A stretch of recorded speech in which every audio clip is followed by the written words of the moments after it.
Sebetulnya orang yang bisa mengetahui daripada aksara Jawa itu bisa mengetahui daripada jati dirinya sendiri. Mau diterangkan ini? Sebetulnya kalau menerangkan itu harus malam Jumat. Kliwon. Dan itu namanya ilmu dari nenek moyang kita itu dalam rangka menjabarkan mengenai Pancasila, Eka Prasida Pancakarsa, sebetulnya falsafah daripada aksara Jawa itu.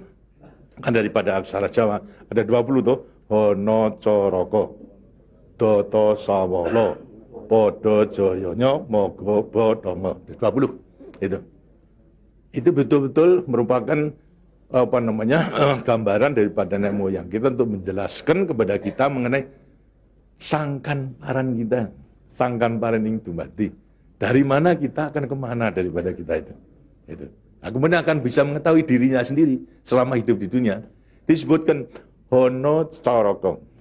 Ho itu daripada apa? Hono. Hono ada.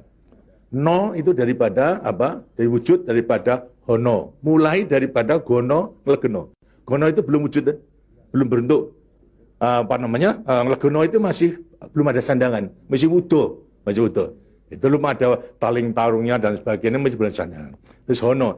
Jadi manusia itu memang dilahirkan, diciptakan oleh Tuhan, mulai daripada Hono hurip. Huripnya siapa? Nur daripada Tuhan Yang Maha Kuasa. Lantas diciptakan oleh manusia terdiri pada tanah, kemudian air, lantas hawa dan juga api. Apa itu? Ya daripada semua tumbuh-tumbuhan yang ada ini. Tumbuh-tumbuhan ini kan butuhkan dari tanah, butuhkan daripada air, butuhkan daripada matahari, itu pula daripada hawa. Daripada tanam-tanam dimakan daripada manusia, ada laki maupun perempuan, akhirnya menjadi cacat dari mani. Mani kemudian berkumpul suami istri, lahirlah, wujudlah daripada embrio tadi. Embrio itu masih legeno, masih gono. Itu mulai nonya itu. Terus mulai daripada hurip, kemudian hubungan suami istri mulai timbul daripada gono masing legono.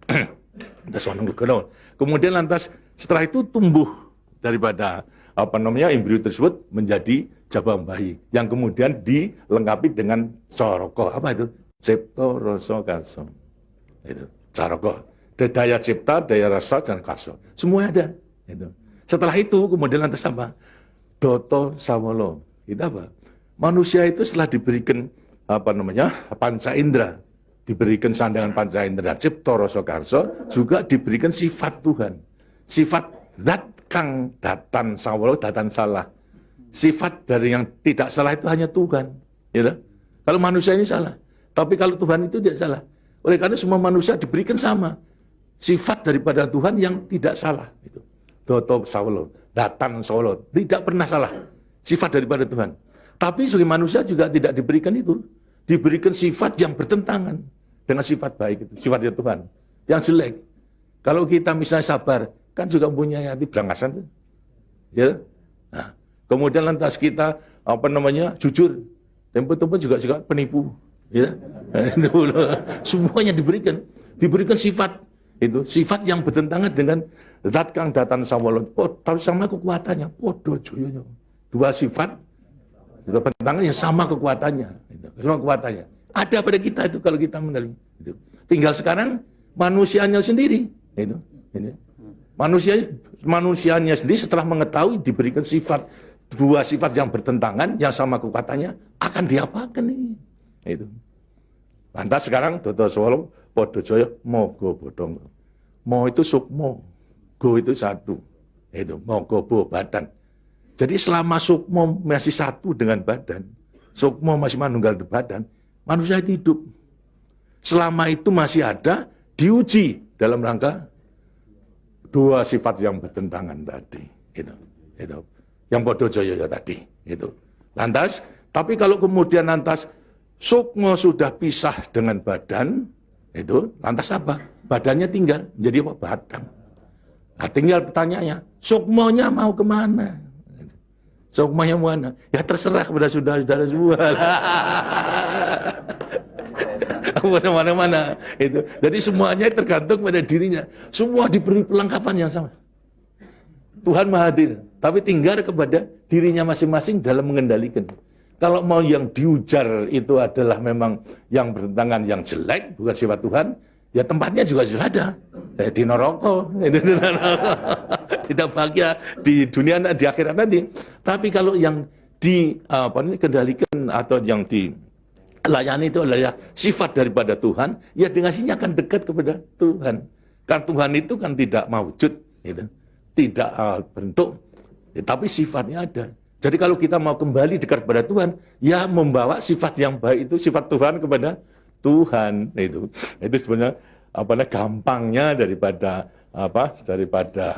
rahasia hidup itu sebetulnya hanya itu saja. Tapi tidak tergantung pada saya, tergantung pada saudara-saudara sendiri dalam rangka pengeterapannya itu. Gitu. Makanya itu coba pelajari daripada semua ini, daripada untuk mengendalikan dua sifat yang bertentangan tadi itu dengan dirinya agar supaya betul-betul bisa menempati diri. Kemudian di samping itu juga Tuhan itu memberikan suatu takdir kepada sifat kodrati daripada manusia. Apa sifat kodrati manusia? Manusia dilahirkan sebagai individu, ya toh? Kita masing-masing individu. Tapi kehidupan kita sejak mulai daripada adanya janin sampai pada mati tergantung pada orang banyak. Jadi kemudian dalam hidup kita di dunia itu hanya memenangkan kepentingan pribadinya sendiri. Lihat kan tidak adil. Tidak adil. Seharusnya memang menyadari bahwa sebagian besar daripada hidupnya tergantung kepada orang lain. Karena itu wajiblah sekarang memenuhi panggilan untuk ya bersama-sama dengan orang lain. Sebab hidup di dunia itu adalah bisa serasi. Jadi karena itu lantas sekarang namanya sifat kodrati daripada sifat yang monodualistis itu. Satu tapi kembar kan tapi satu. Ialah sifat individu sama sebagai makhluk sosial. Nah, itu kuncinya daripada penghayatan, pengamalan daripada Pancasila. Itu. Nah, demikianlah waktunya saya kira sudah.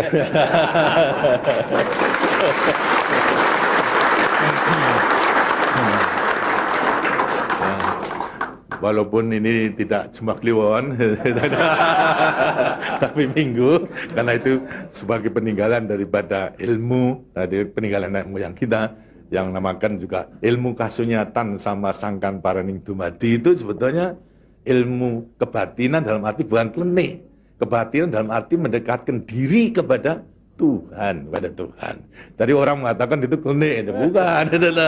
Yang klenik itu yang salah melaksanakannya, itu yang klenik itu. Tapi sebetulnya intinya adalah demikian. Nah, mudah-mudahan saudara-saudara akan bisa sekali lagi mengoreksi kepada diri sendiri. Artinya kasunyatan, lihat kenyataan pada dirimu sendiri. Itu. Bagaimana? Kalau sudah mengetahui, baru nanti akan gampang. Kita meletakkan semuanya. Terima kasih.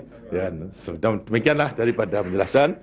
Karena itu setelah nanti selesai kembali ke tempatnya masing-masing, mudah-mudahan akan bisa melaksanakan tugasnya dengan sebaik-baiknya dalam kita melanjutkan pengabdian kita pada negara dan bangsa yang sedang membangun ini. Terima kasih. Wassalamualaikum warahmatullahi wabarakatuh.